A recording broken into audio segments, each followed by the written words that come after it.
Bonjour, j'espère que vous allez bien. Bienvenue dans l'émission Bleu et fier de Parents Paris FC. Je vais d'abord vous souhaiter une excellente année 2026. C'est la première émission qu'on fait. Celle-ci n'est pas en live, faute de temps et de disponibilité. On n'a pas pu assurer le live de jeudi. Du coup, je me permets de vous faire cette petite vidéo. On est quelques heures avant le match qui va opposer le Paris FC au Paris Saint-Germain. On va vraiment essayer de revoir tout ça pour le premier derby de la capitale de l'histoire moderne, on va dire, parce que ça fait plus de quasiment 50 ans que ça n'a pas eu lieu.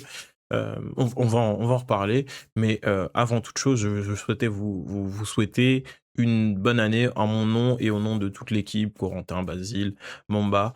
J'espère que cette année 2026 sera pleine de réussite pour le Paris FC, pour vous, pour tous les supporters, pour tous ceux qui s'intéressent de près ou de loin au football et pour toutes les personnes qui seront amenées soit à passer sur cette chaîne, soit à s'intéresser à ce qu'on fait. Donc n'hésitez surtout pas à me laisser un petit commentaire dans le champ disponible de cette vidéo, à liker cette vidéo aussi si c'est un contenu qui vous plaît, ça permet de la pousser, à la booster quand vous avez liké. Et puis voilà, on arrête avec la promotion de la chaîne, mais on rentre dans le vif du sujet tout de suite. On va regarder un petit peu les actualités récentes, parce que c'est ce qu'on fait d'habitude dans l'émission. Lorsqu'on est en live, on parle des actualités. On voit, hein, il y a quelques petites actus qui sont tombées depuis la dernière émission, qui était aux alentours du 15 décembre. On a Sandrine Soubeyran qui a prolongé son engagement avec le Paris FC. Une très très bonne nouvelle. Une des meilleures coachs féminines qui est disponible, avec Gaëtane Tinet qui avait été nommée directrice sportive de la section féminine, qui va travailler avec Marco Nepp. Franchement, on a une équipe féminine qui va, je pense, se renforcer et devenir une des meilleures équipes européennes, je pense, avec en plus la famille Arnaud qui devrait investir, je pense, aussi sur le football féminin dans une dimension tout autre que celle que pouvait assumer Pierre Ferracci. En sachant qu'on était déjà une des équipes qui avait voilà, des beaux budgets, de la qualité. Donc c'est très bien. On a une qualification pour le match de barrage, aussi de l'équipe féminine, j'en parle brièvement. On n'a pas forcément parlé de cette belle victoire face à Raon-l'Étape. Belle victoire où Jonathan Iconé s'est fortement illustré avec un triplé. C'est vrai que c'était ses premiers buts et ses premiers moments décisifs avec le Paris FC depuis le début de la saison. 3500 spectateurs, je m'attendais pas à autant de monde. Mais c'est vrai que depuis voilà, le début de saison, on a eu de belles affluences du côté de Jean-Bouin, des belles oppositions. Et là, c'était un match qui nous permettait aussi de franchir aussi un petit palier dans cette saison avec du positif. Une 5e victoire depuis le début de la saison en match officiel. C'est peu. On va voir s'il est possible de viser mieux, mais je pense que oui, c'est ce 32e de finale était très très important. Là, on a eu aussi le tirage au sort pour les 16e de finale. 16e de finale qui va opposer le Paris FC au Paris Saint-Germain, donc le week-end prochain. Ça va faire beaucoup de Paris Saint-Germain là en ce moment. On va voir les 5 choses à savoir avant Paris Saint-Germain Paris FC. On va regarder ce petit article qui est proposé par le club. On va voir si on est calé ou pas sur l'histoire des oppositions entre ces deux clubs. Donc un derby parisien inédit depuis 78, ça veut dire que ça fait 48 ans qu'il n'y a pas eu de derby, et c'était un match nul. Donc il s'agira du premier match entre ces deux clubs de la capitale. Une rencontre rare dans l'histoire du championnat qui marque le retour d'un derby parisien au plus haut niveau. Et ça, c'est quelque chose qu'on a souvent dit en France concernant le football français, c'est que il manquait de concurrence dans la capitale. Et on va avoir cette petite concurrence qui va se mêler en plus de la course au titre et de tout ça, cette petite concurrence qui va venir encore ajouter un petit épisode dans ce qu'on fait dans le championnat. Une solidité défensive à confirmer à l'extérieur. Le Paris FC a gardé sa cage inviolée lors de 2 de ses 3 derniers déplacements. C'est bien, c'est une statistique qu'il faut savoir mettre en avant. Ça peut être compliqué de la préserver, mais bon, le but c'est aussi de travailler pour que ça soit le cas.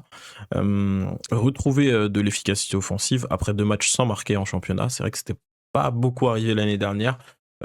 Cette saison, c'est pas beaucoup arrivé non plus. On marque quand même régulièrement, même si là, je pense qu'on va devoir mettre l'accent sur le plan offensif avec une équipe qui va être fortement diminuée, on va en reparler. Un engagement collectif comme fil conducteur, il n'y a que ça qui peut nous aider. Les individualités, elles sont à la canne. Euh, on va vraiment redétailler tout l'effectif, mais ouais, ça va être quelque chose. Un début d'année très parisien, ce derby ouvre une séquence dense, puisque les deux clubs se retrouveront dès la semaine suivante au Parc des Princes à l'occasion des 16e de finale. Une double confrontation qui s'inscrit dans un mois de janvier très rythmé. À noter des retrouvailles au Parc des Princes. Il y a aussi Jonathan Iconé et Kevin Trapp qui avaient évolué dans les rangs parisiens du Paris Saint-Germain par le passé. Donc c'est aussi ça un petit peu les petites anecdotes qu'on a. Mais on va passer un peu plus complètement sur le groupe qui est disponible pour cette rencontre. Et je vais cacher un peu les commentaires, comme ça on reste concentré. Le groupe qui est disponible, c'est bien sûr les deux gardiens, Obed et Kevin Trapp. Obed Nkambadjo et Kevin Trapp qui vont être en concurrence tout au long de la saison. Si l'un fait défaut ou est blessé, je pense qu'on verra l'autre. Là, on peut se dire que Kevin Trapp, il va avoir la chance de s'illustrer face à son ancien club. Au niveau de la défense, on va regarder et ensuite je vous proposerai en fin de vidéo le 11 que je pense être aligné. Maintenant je peux me tromper, hein, mais on aura Timothée Kolodziejczak, Mustapha Mbo, Otavio, cherchez son nom, Ataïd Otavio, c'est ça. Thomas Solila, Thibaut De Smet, Noah Sangui et Kylian Prouchet si je me trompe pas. Un jeune qui a pas forcément eu des minutes, je crois, cette saison, je suis pas sûr, pas en Ligue 1. Il en a eu en préparation, je pense, mais pas en Ligue 1. Donc ouais, comme je regarde cette liste, je ne vois pas d'arrière droit. Donc je pense qu'on va peut-être évoluer avec une charnière centrale à 3, pourquoi pas. Ou sinon, ça sera un Olila ou un Sangui qui sera aligné à droite. À voir. Ça pourrait. Il y a des solutions peut-être à retravailler là-dedans.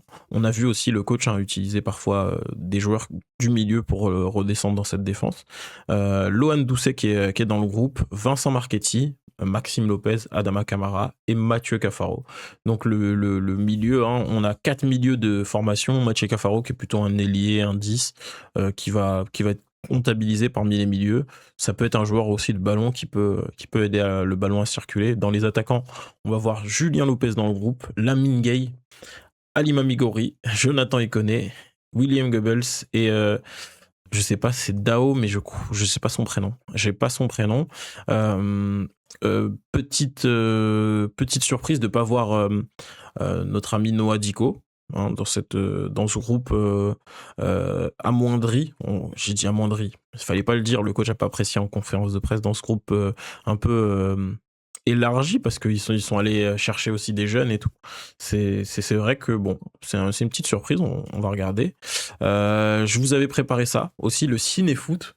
Il y a certains supporters qui seront présents au Grand Rex, donc je les invite à kiffer vraiment un maximum. Moi, j'ai reçu l'invitation, le petit mail, mais malheureusement, vu que je commente, je préfère me rendre disponible pour vous pour commenter ce match et discuter avec vous de ce qui se passe. On va parler aussi des informations supporters.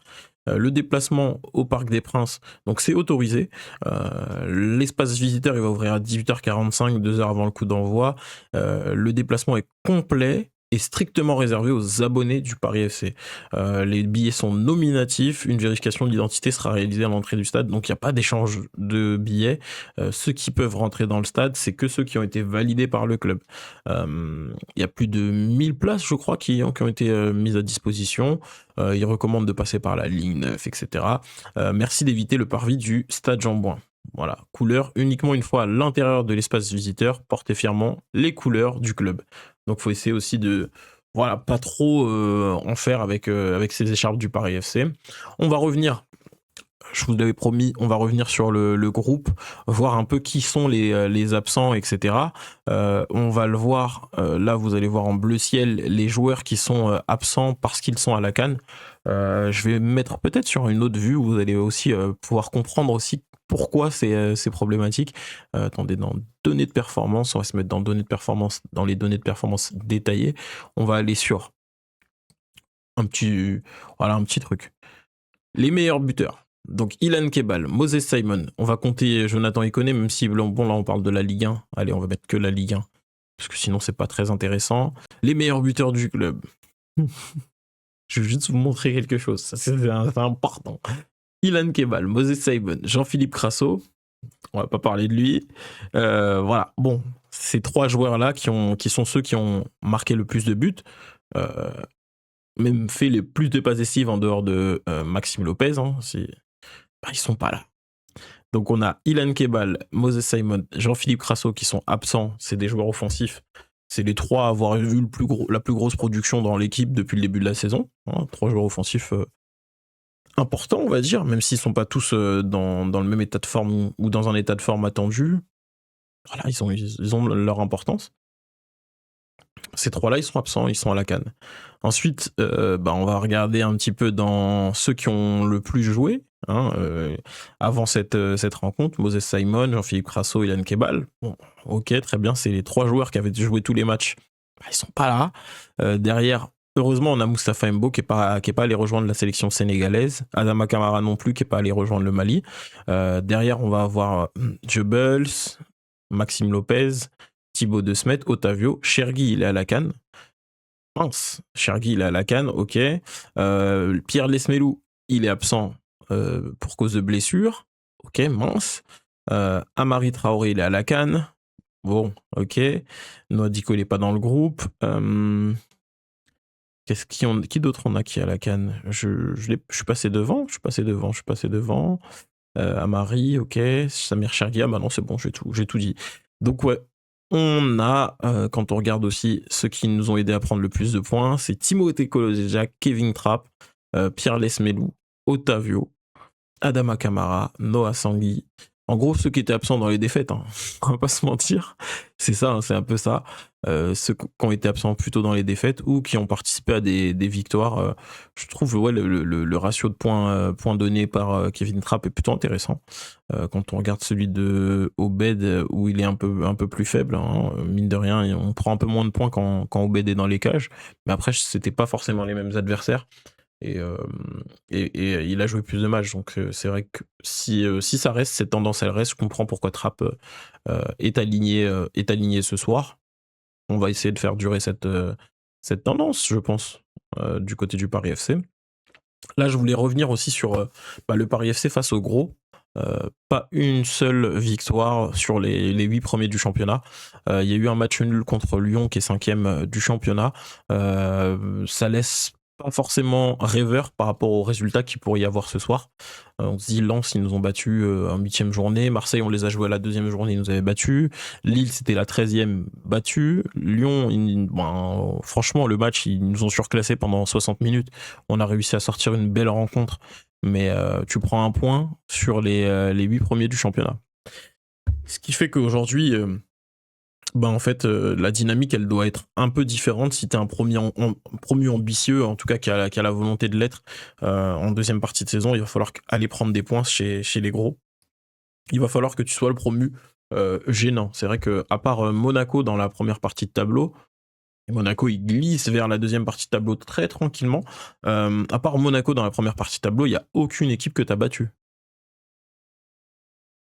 Donc déjà, là, tout de suite, je vais regarder juste, allez, même Nantes, je pense que... Non, Nantes, ils ont battu personne. Nantes, ils ont battu personne à part nous.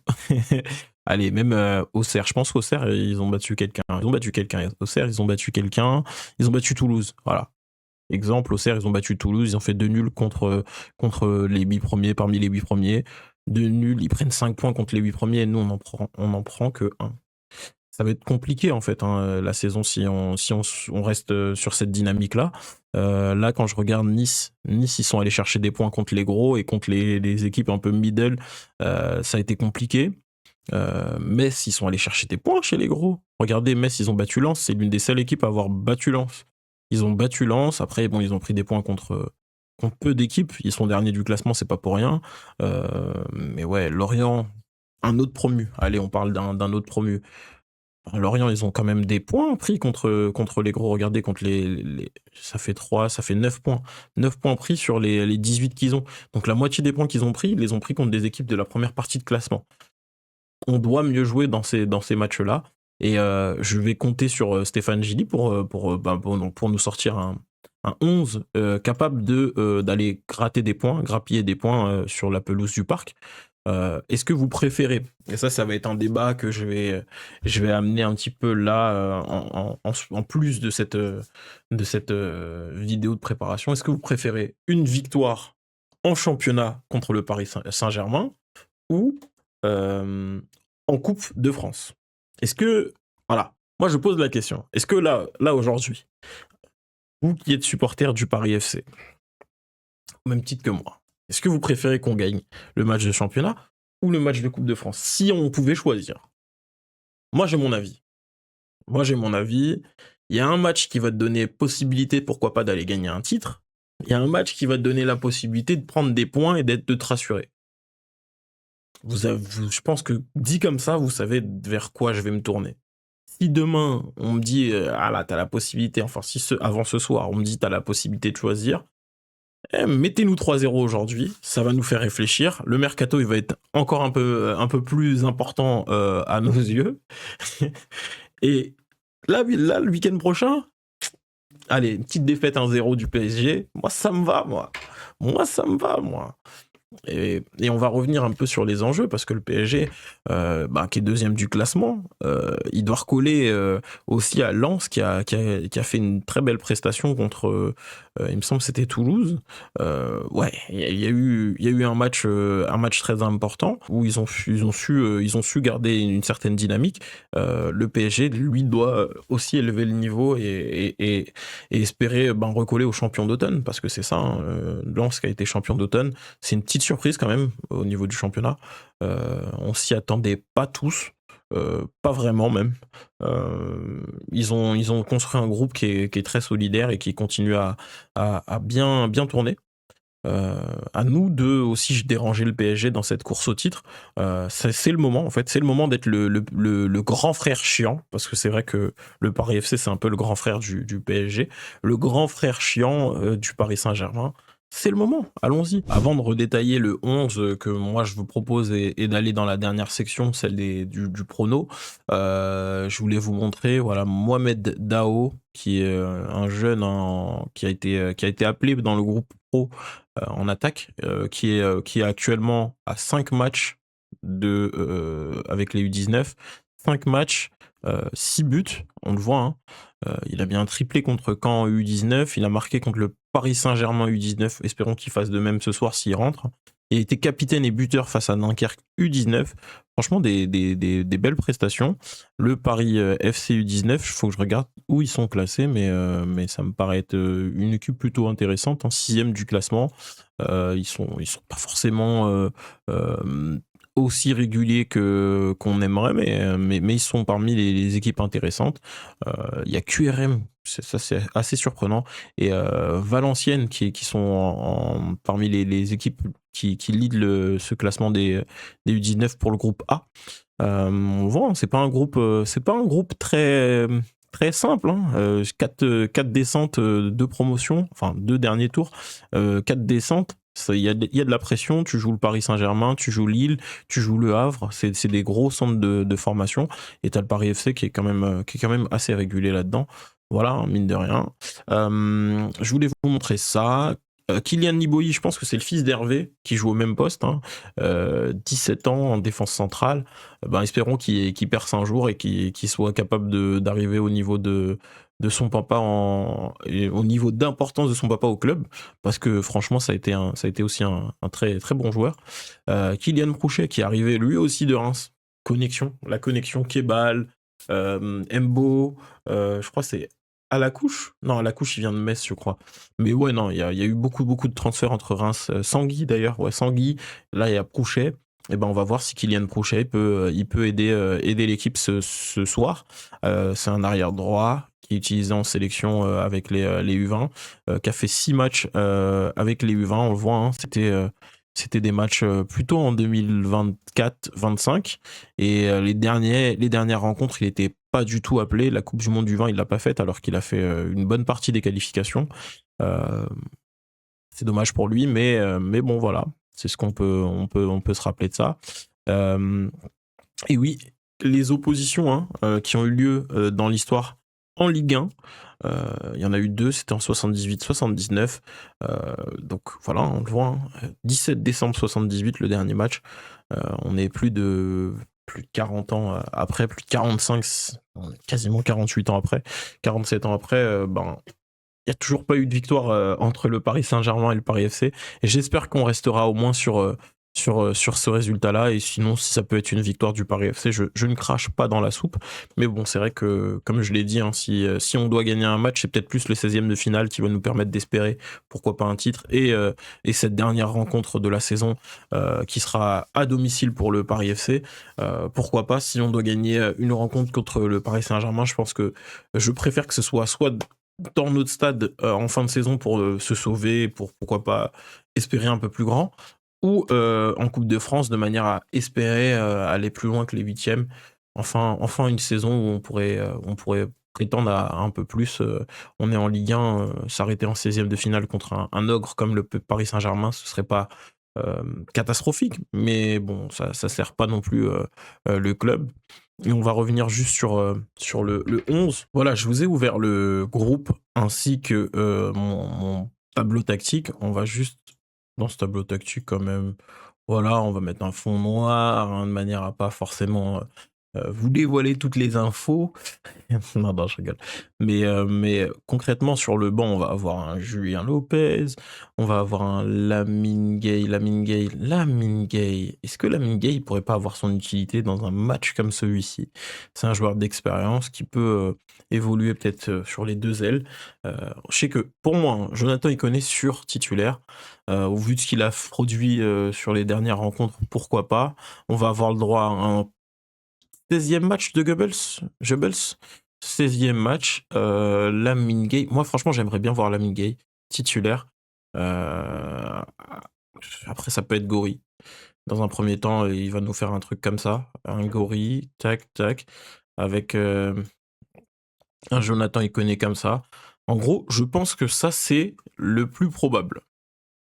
Pour qu'on joue sur la vitesse, qu'on s'appuie sur un milieu aussi qui est suffisamment travailleur ou technique pour offrir des opportunités à nos deux attaquants.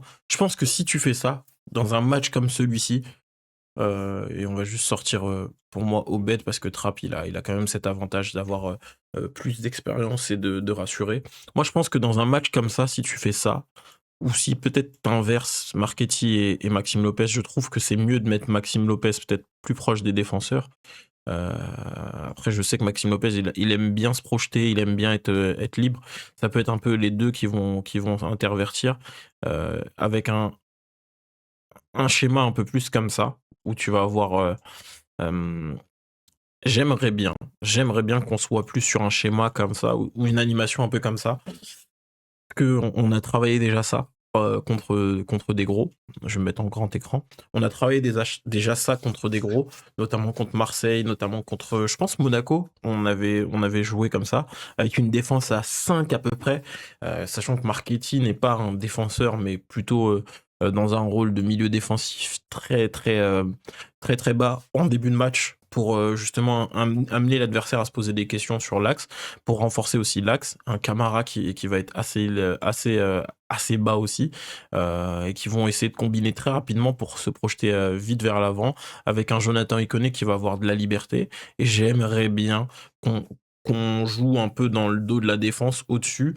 Pourquoi pas avec un Gori qui, je l'espère, a travaillé sa finition durant cette coupure pour transformer le peu d'occasions qu'il aura dans ce match. Si Gori doit être titularisé, je comprends, parce que pour une fois, on n'aura pas la possession, je pense. pour une fois, on aura des longs ballons à jouer dans le dos de la défense. Et je pense que sa qualité de vitesse peuvent être des armes utiles dans une rencontre comme celle-ci. Jonathan Iconé, il y a son toucher de ballon, sa capacité aussi à accélérer. C'est un joueur qui a gardé cette capacité. J'espère qu'il sera suffisamment solide pour finir le match.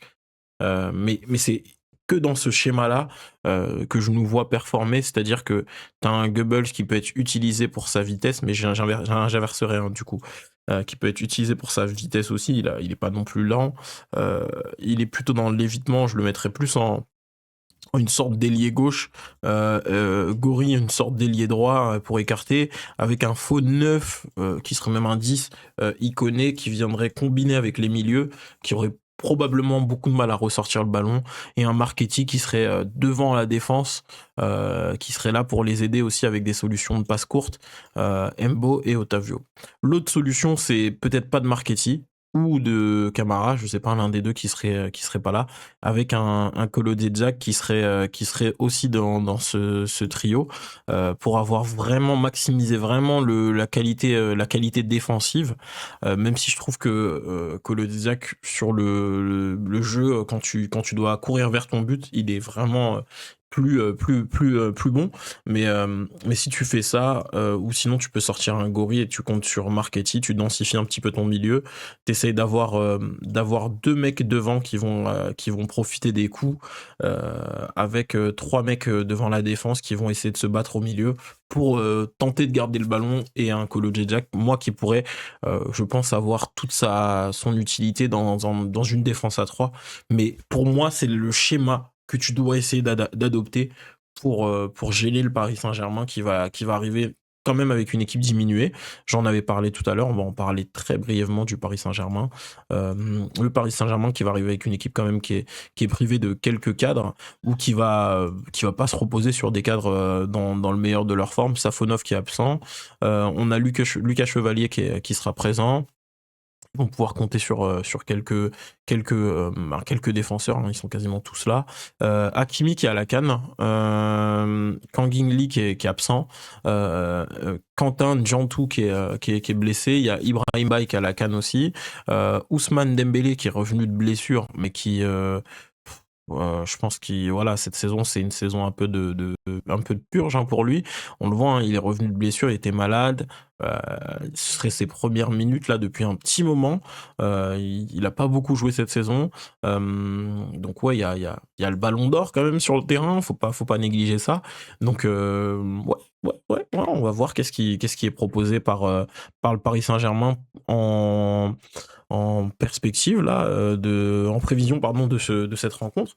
Moi, je pense que si on joue comme ça, un peu comme on l'avait fait contre Toulouse, avec pourquoi pas un Goebbels qui viendrait être pas forcément le point d'appui. Le point d'appui, on aurait un point d'appui plutôt bas, et un Goebbels qui serait plus une sorte d'ailier de projection, et un Iconé qui serait pareil, un ailier de projection, qui pourrait avoir un peu de liberté tous les deux, rentrer dans l'axe quand l'autre part sur le côté, pour justement profiter des coups et aller se projeter.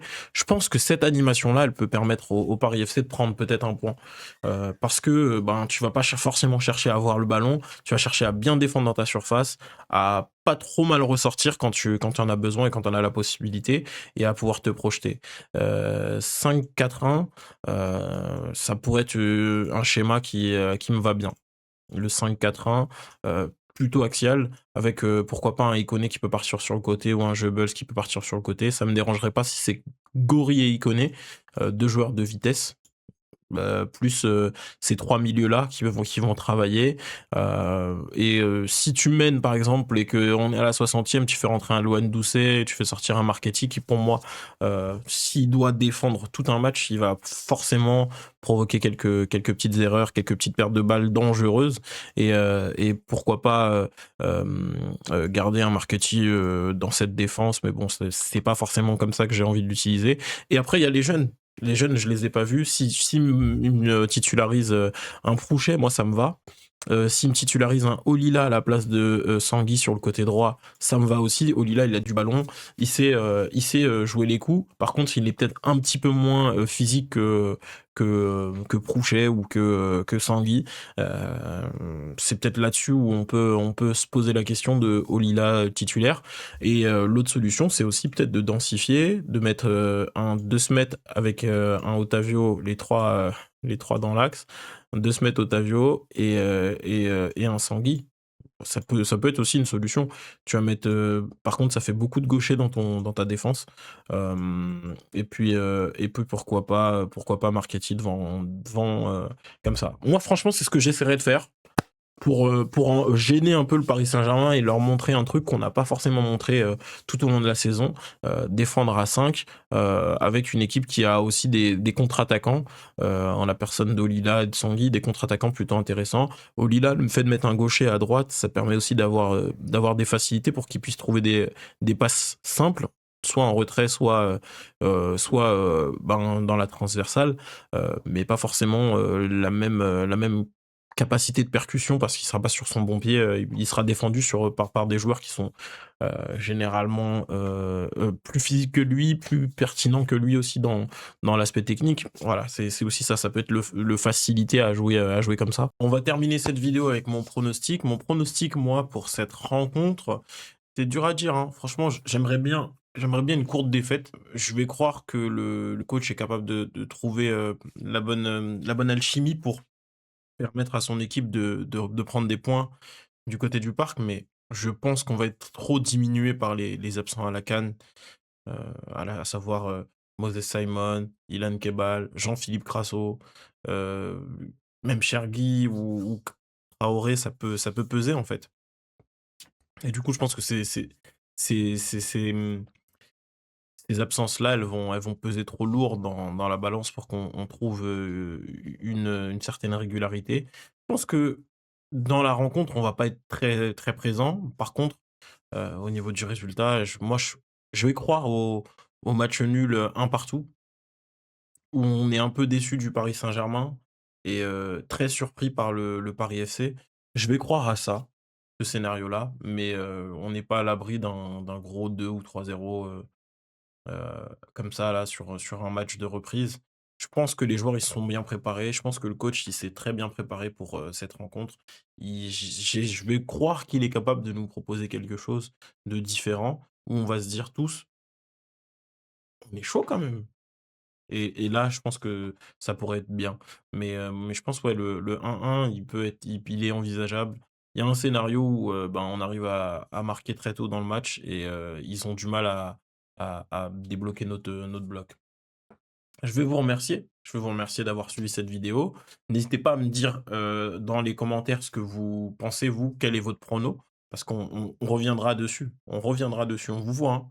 On vous voit. Lâchez vos pronos dans l'espace prévu à cet effet. Lâchez vos pronos, lâchez vos commentaires sur la vidéo pour m'aider à améliorer aussi ce type de contenu qui est assez nouveau sur cette chaîne. Le but, c'est aussi, avec cette nouvelle année, de créer une nouvelle dynamique, peut-être où on va faire grandir un peu plus le média grâce à ces vidéos-là. Donc, n'hésitez surtout pas à me dire dans les commentaires ce que vous avez apprécié dans la vidéo, ce que vous auriez changé et ce qui doit rester. N'hésitez pas, si vous avez le temps, en tout cas, de taper ces commentaires-là. Et comme on se l'est dit tout à l'heure, ou comme on se l'est dit depuis le début de la saison, c'est un match à l'extérieur. Match à l'extérieur, ça veut dire que, hey, c'est Bibi qui commente. On se retrouve à 20h30 pour le début du match commenté. En attendant, bon visionnage et à très vite pour de nouvelles aventures sur la chaîne Parlons Paris FC. Ciao, ciao!